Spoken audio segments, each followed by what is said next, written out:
pada saat kita masih butuh, lalu kita mengeluarkan apa yang merupakan bagian dari kelebihan yang Allah berikan kepada kita, itulah sedekah yang terbaik. Wa anta syahihun wa anta sahihun, engkau berada dalam keadaan sehat, engkau berada dalam keadaan sehat, fit, masih butuh, tapi kita lepas untuk akhirat kita.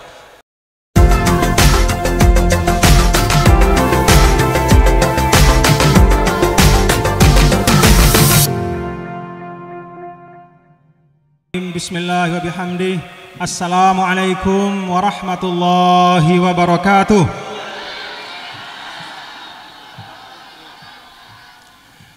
Assalamualaikum warahmatullahi wabarakatuh.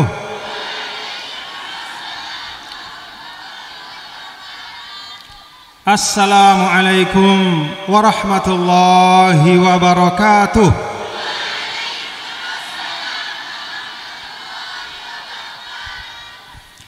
Alhamdulillah,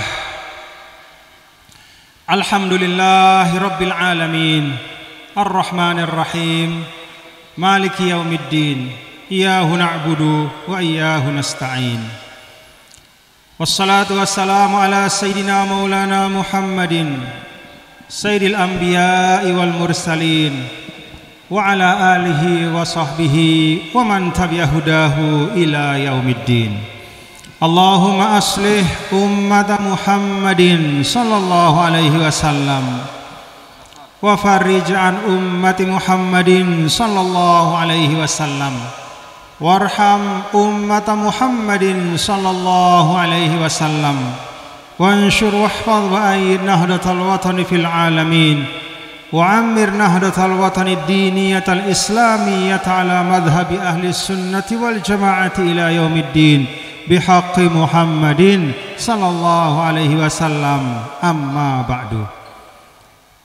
Yang sama-sama kita hormati dan kita muliakan seluruh tokoh orang tua, para pemuka agama dan pemuka masyarakat, para tokoh yang ada di Desa Gontar Baru,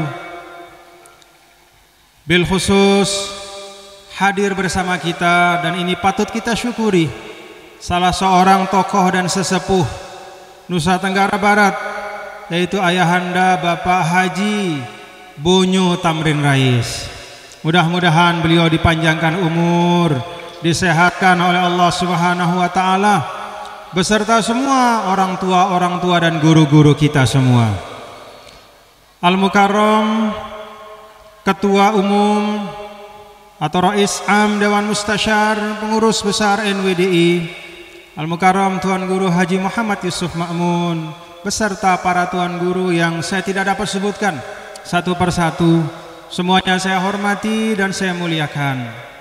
Khadimul Ma'had, pimpinan Pondok Pesantren Rahmatan lil Alamin, Bapak Al-Ustadz Haji Arifin beserta seluruh keluarga beliau, kita doakan beliau dan keluarga semua diberi kekuatan, diberi kesehatan, diberi keteguhan, diberi keistiqomahan untuk terus memperjuangkan Pondok Pesantren Rahmatan lil Alamin yang ada di Gontar Baru ini.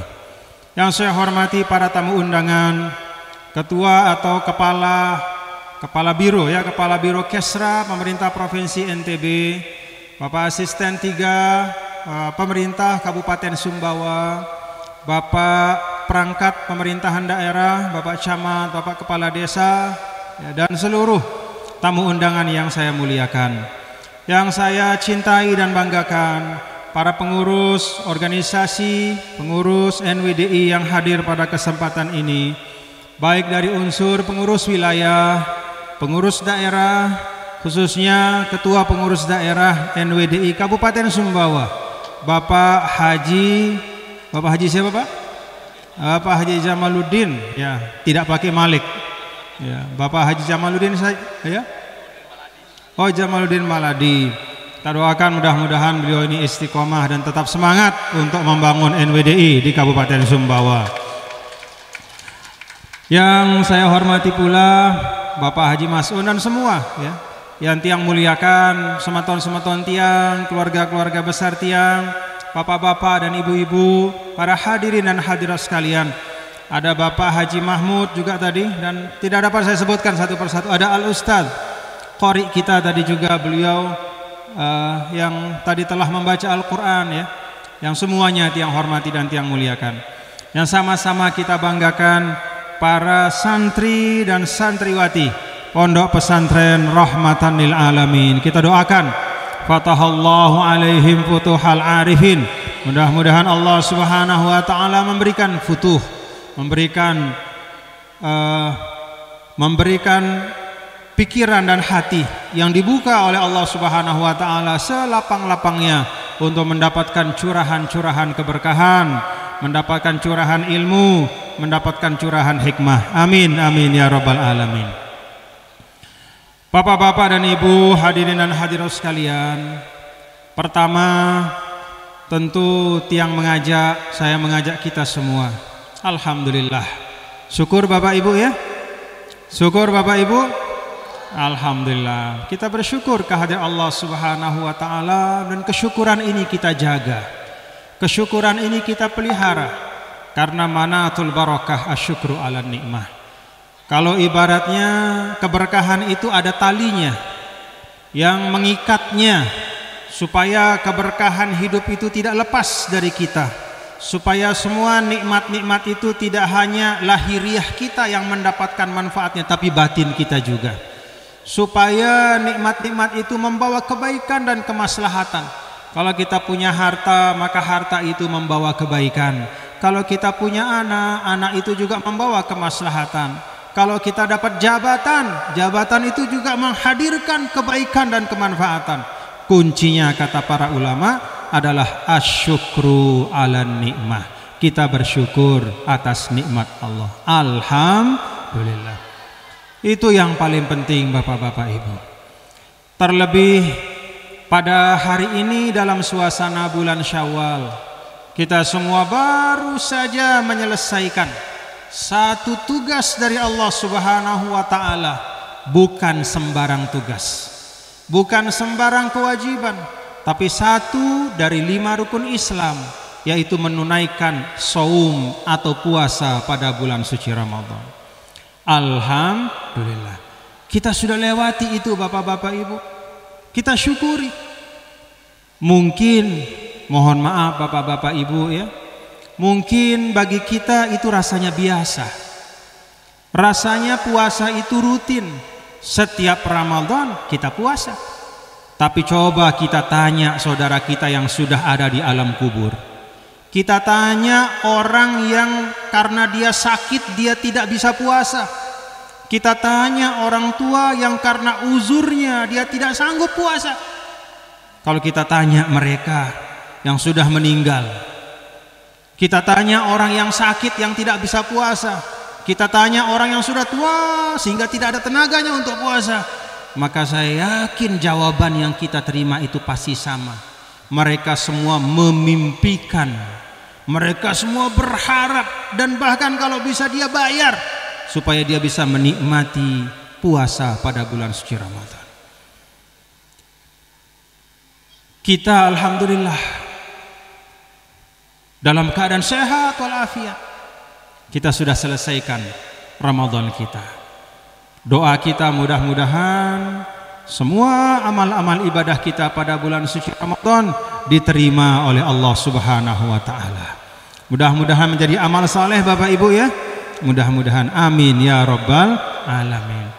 Hari ini kita berada di bulan Syawal, bulan di mana kita terbiasa untuk bersilaturahim. Maka dulu Maulana Syekh pendiri NWDI, beliau setiap berjumpa dengan jamaah pada bulan Syawal ada ucapan beliau kepada para jamaah, minal aidin al faizin al maqbulin. Maka dijawab oleh para jamaah dengan jawaban yang sama, minal aidin al faizin al maqbulin. Jawab dengan jawaban yang sama, coba, minal aidin al faizin al maqbulin.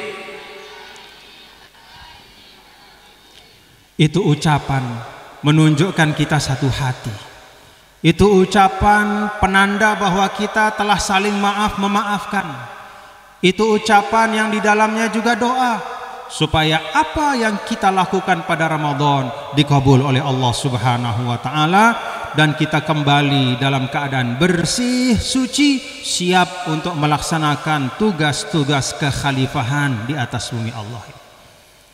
Pada hari ini Bapak Ibu, kita dapat barokah Syawal, kita dapat barokah silaturahim, dan bil khusus pada hari ini juga secara khusus kita bertasyakur memperingati milad atau kelahiran atau ulang tahun dari Pondok Pesantren Tahfizul Quran Rahmatan lil Alamin NWDI yang ada di Desa Gontar Baru ini. Usia 5 tahun, alhamdulillah dijaga oleh Allah. Mudah-mudahan seterusnya juga dijaga oleh Allah. Sekaligus juga secara khusus, ini adalah saat kita bertasyakur. Desa Gontar Baru usianya sudah 13 tahun. Kita berdoa semuanya, mudah-mudahan Gontar Baru ini menjadi baldatun thayyibatun wa rabbun ghafur. Jadi Bapak Ibu, kesyukuran terlalu banyak hari ini. Maka untuk itu semua alhamdulillah. Tambah lagi, Bapak, tambah lagi. Tadi kita saksikan putra-putri kita. Kalau bahasa Lombok, bijajari, anak-anak kita. Ada yang dari Lombok nggak nih yang? Hah? Oh, enggak, yang lulus ini dari Lombok banyak? Oh, Lombok, alhamdulillah. Kita saksikan anak-anak kita tadi di wisuda.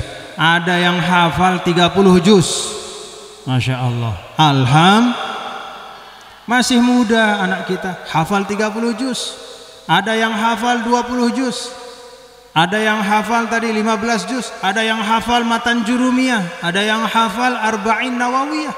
Masya Allah, alhamdulillah. Ini semua kesyukuran. Hati kita Bapak-bapak Ibu, ada yang mana orang tua yang tadi anaknya diwisuda, angkat tangan. Mana? Senang Ibu? Syukur? Sudah terima kasih belum sama Ustadz Arifinnya? Hah? Sudah terima kasih belum sama Ustadz Arifinnya? Nanti khusus ya.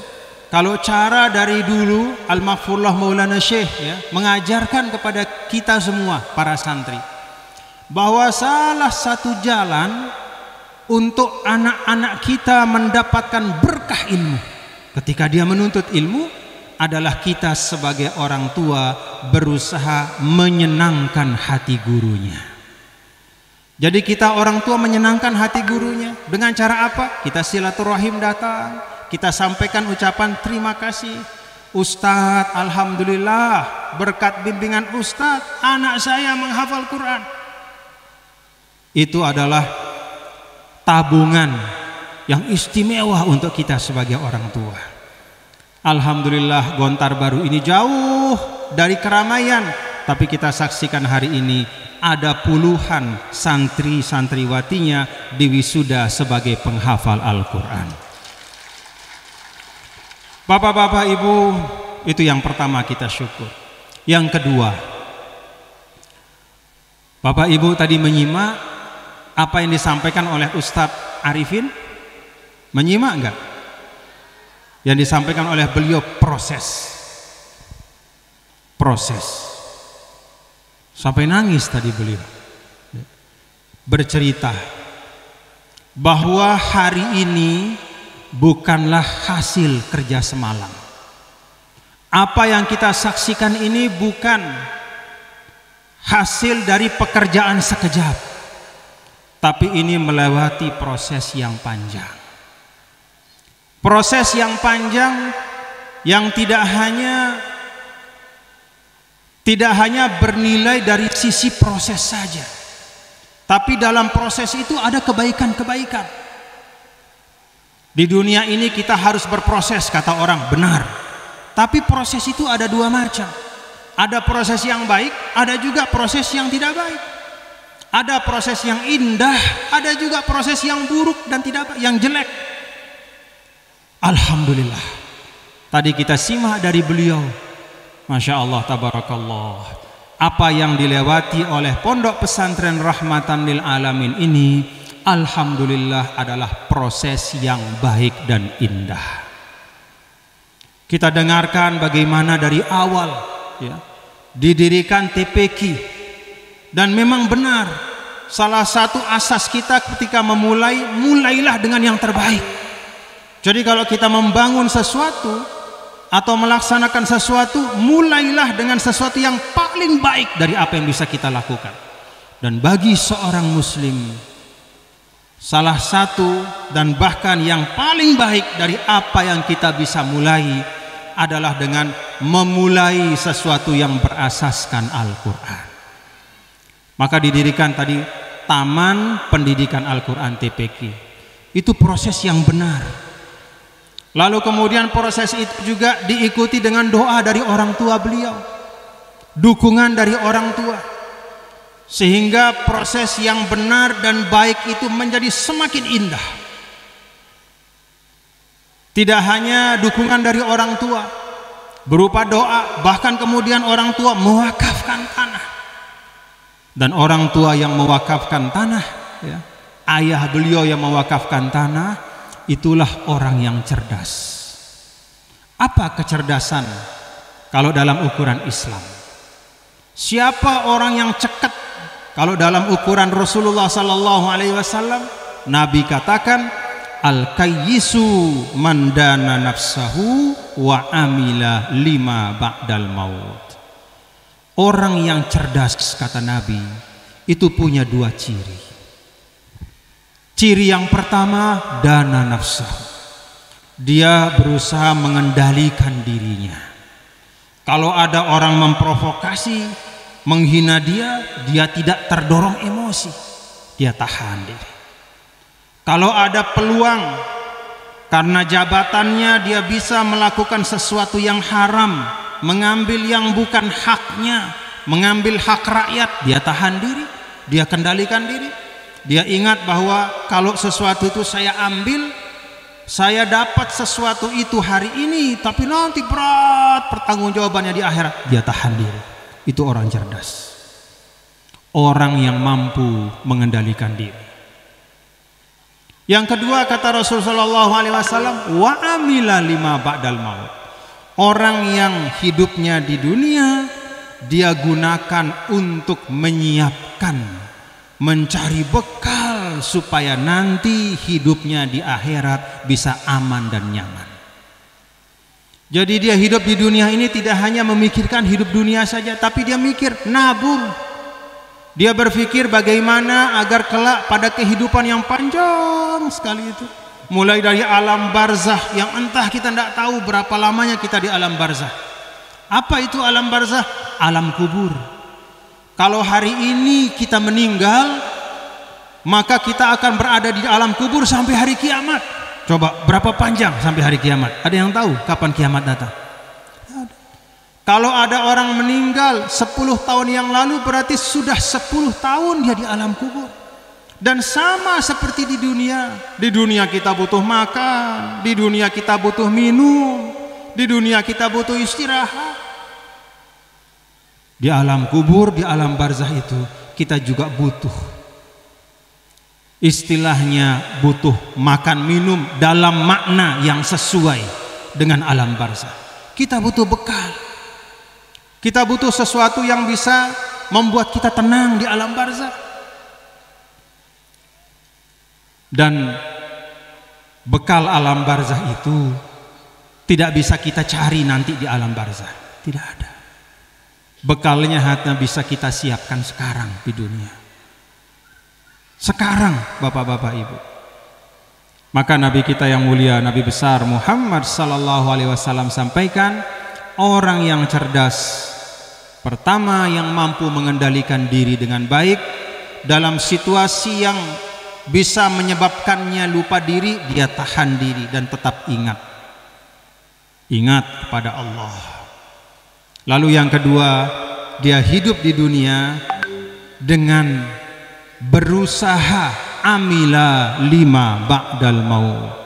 Dia berusaha bekerja di dunia ini beramal di dunia ini untuk mencari bekal sebanyak-banyaknya agar bisa menempuh kehidupan setelah kematian itu dengan sebaik-baiknya.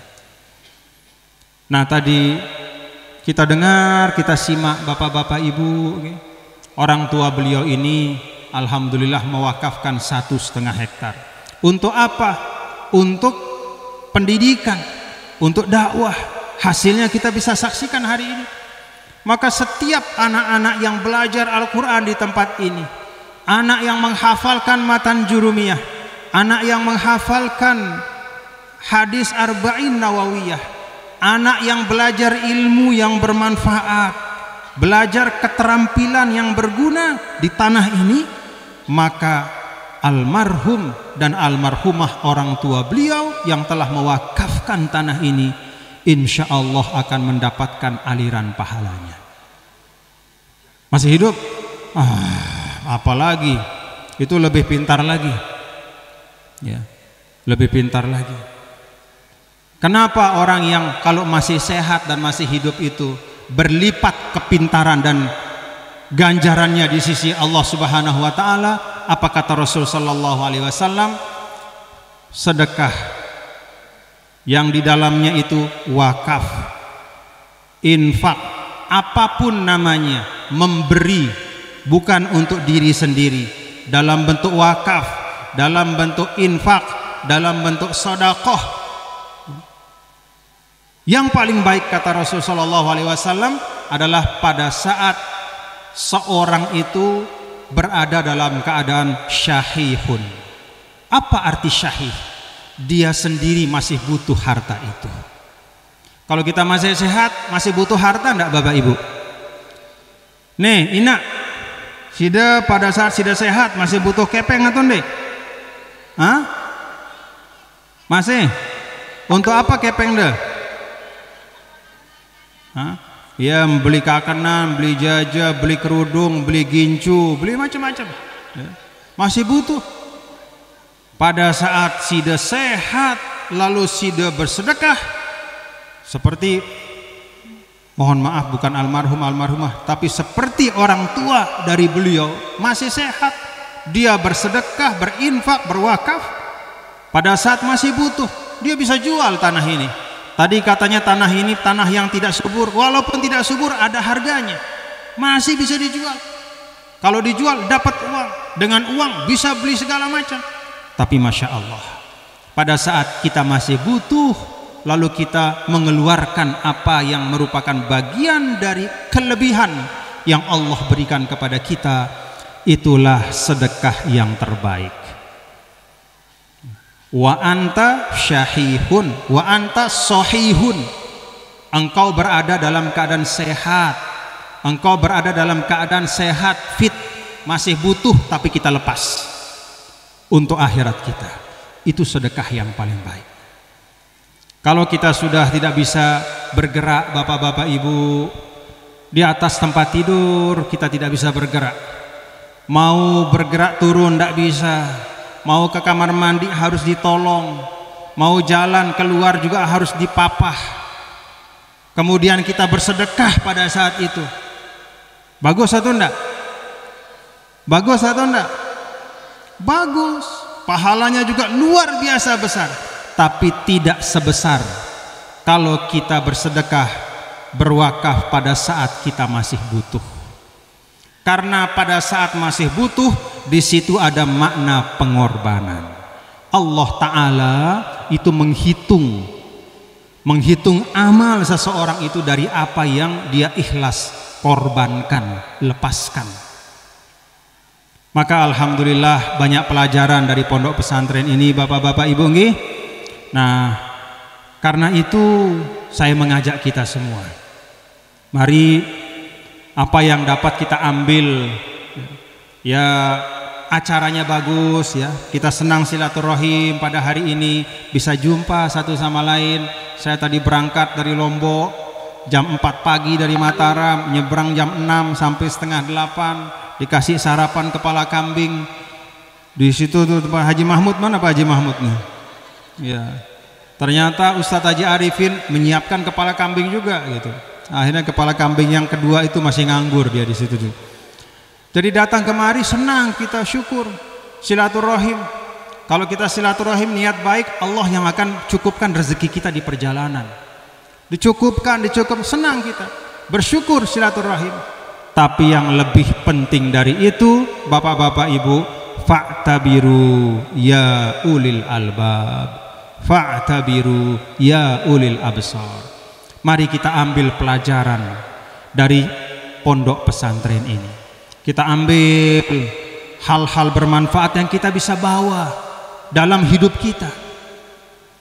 Kalau tiang istilahkan pondok pesantren perjuangan seperti ini sama seperti perjuangan Maulana Syekh dulu. Perjuangan Maulana Syekh mendirikan NWDI, membangun pesantren pertama di Pancor 1937. Itu juga sama. Jadi ayah beliau Balok Al-Maghfurlah Haji Abdul Majid itu juga mewakafkan, menyerahkan tanah. Beliau punya tanah banyak, diserahkan untuk perjuangan pada saat beliau sehat. Lalu putra beliau Maulana Syekh Ninida mengajak seluruh masyarakat dengan restu orang tua, dengan restu guru-guru beliau di Mekah, Maulana Syekh Hasan Muhammad Al-Masyad, Maulana Syekh As-Said Muhammad Amin Al-Qutbi, dan para masyayikh semua mendoakan. Ada doa guru di situ, ada doa orang tua, ada gotong royong, ada keikhlasan, dilaksanakan dengan kebersamaan. Alhamdulillah lahirlah NWDI. Apa pelajarannya bapak-bapak, ibu, saudara sekalian? Perjuangan-perjuangan seperti ini, perjuangan Al-Maghfurlah Maulana Syekh di Pancor, termasuk pondok-pondok yang lain, termasuk juga Rahmatan lil Alamin, ini menggabungkan tiga hal. Menggabungkan tiga hal. Apa tiga hal itu? Ada kebenaran, ada kebaikan, dan ada keindahan.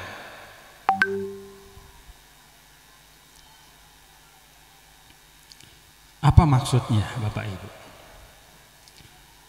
Kalau kita bicara tentang dakwah, kita bicara tentang Islam. Islam itu kebenaran, kebenaran atau bukan? Kebenaran. Kita yakin Islam itu adalah kebenaran, maka kita perjuangkan. Tapi kebenaran saja tidak cukup. Ketika kita hidup di dunia, diberikan risalah oleh Allah membangun bumi Allah ini, tidak hanya berpegang kepada kebenaran lalu kita tidak memprosesnya dengan baik, maka kebenaran itu harus didampingi dengan kebaikan. Kalau kebenaran itu terkait dengan ilmu pengetahuan, kalau kebaikan itu terkait dengan etika dan moral, maka kalau berjuang untuk Islam yang merupakan kebenaran harus dengan cara yang baik. Kalau kita berjuang untuk Islam, Islam itu kebenaran. Qulil haq mir rabbikum, dia kebenaran. Tapi kalau kita memperjuangkannya tidak dengan kebaikan, tidak dengan cara yang beretika, maka kebenaran itu akan tenggelam. Dan orang akan melihat kebenaran itu bahkan bisa jadi sebagai satu kebatilan.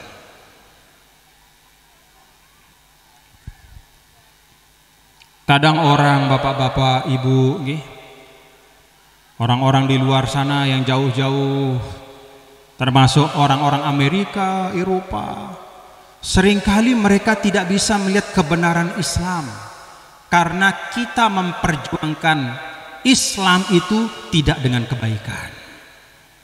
Kita umpat sana, umpat sini, bom sana, bom sini. Kita hujat orang, kita sumpah agama orang. Padahal Islam tidak pernah mengajarkan itu. Berdakwah kita di atas panggung, kita umpat, kita sebut aib-aib orang. Padahal dia berjuang atas nama Islam. Dia memperjuangkan kebenaran menurut dia, tapi cara yang dia lakukan tidak ada kebaikan di dalamnya.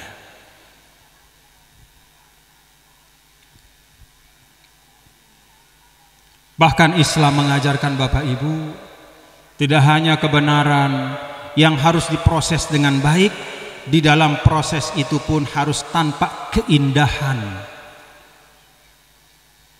sesuatu yang menarik hati.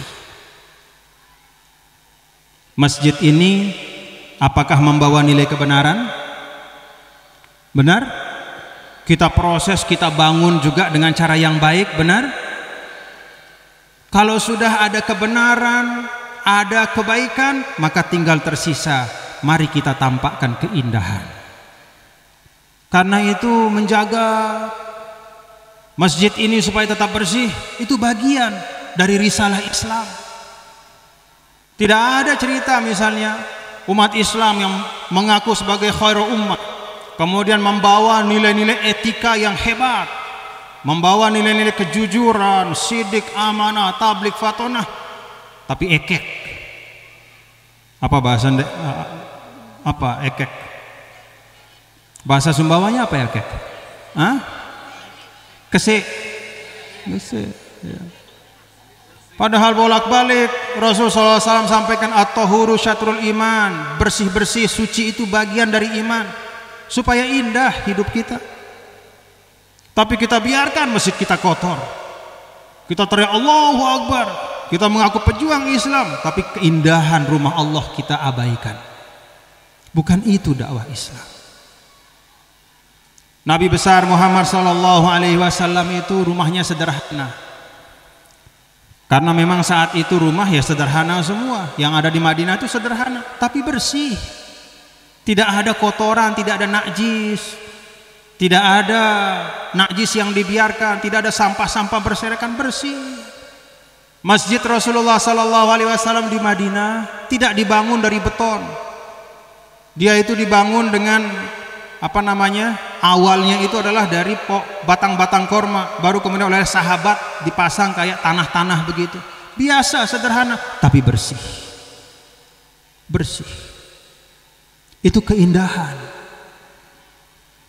Maka dalam sebuah hadis Rasul sampaikan, innallaha jamilun yuhibbul jamal. Allah itu tidak hanya kebenaran, Allah itu tidak hanya kebaikan, tapi Allah itu juga keindahan. Maka Allah mencintai hal-hal yang indah. Nah ini Bapak-bapak Ibu, tiang aja untuk mari kita terapkan di dalam apapun yang kita lakukan. Kalau kita dakwah, maka kita pastikan bahwa dakwah kita betul-betul dakwah yang mengajak kepada kebenaran, diproses dengan kebaikan, dengan akhlakul karimah, dan juga bisa menampakkan keindahan Islam. Kalau kita bekerja di kantor, Pak Iskandar, Pak Asisten 3, dia bekerja, kerja itu ibadah, maka di situ ada kebenaran, lalu dia lakukan dengan kebaikan, dia ikuti semua prosedur-prosedurnya, lalu dia sempurnakan lagi dengan keindahan. Setiap ketemu rakyatnya tidak pernah lepas senyum di bibirnya. Itu keindahan, melayani dengan baik. Jadi ini semua tuntunan Islam, jangan dilepas. Begitu kita lepas, maka akan suram potret Islam itu. Kita bicara tentang kebenaran saja, tapi di situ tidak ada proses yang baik, hilang kemuliaan Islam. Kita bicara tentang kebenaran, kebaikan, tapi tidak ada keindahan di situ, maka juga tidak sempurna wajah Islam. Nah, Bapak-bapak Ibu, karena itu saya pesankan betul kepada kita semua. Ibu-ibu sebagai para pendidik bagi anak-anaknya, bapak-bapak juga sebagai orang tua bagi anak-anaknya, mari kita pastikan tuntunan Islam ini bisa kita terjemahkan dalam kehidupan kita. Apapun kerja kita, tidak harus kalau kita ingin menjadi hamba Allah yang baik, hamba Allah yang mulia, tidak harus jadi tokoh agama, tidak mesti jadi tuan guru, tidak harus jadi ustadz. Apapun nama profesi kita, tapi kita pegang teguh 3 hal.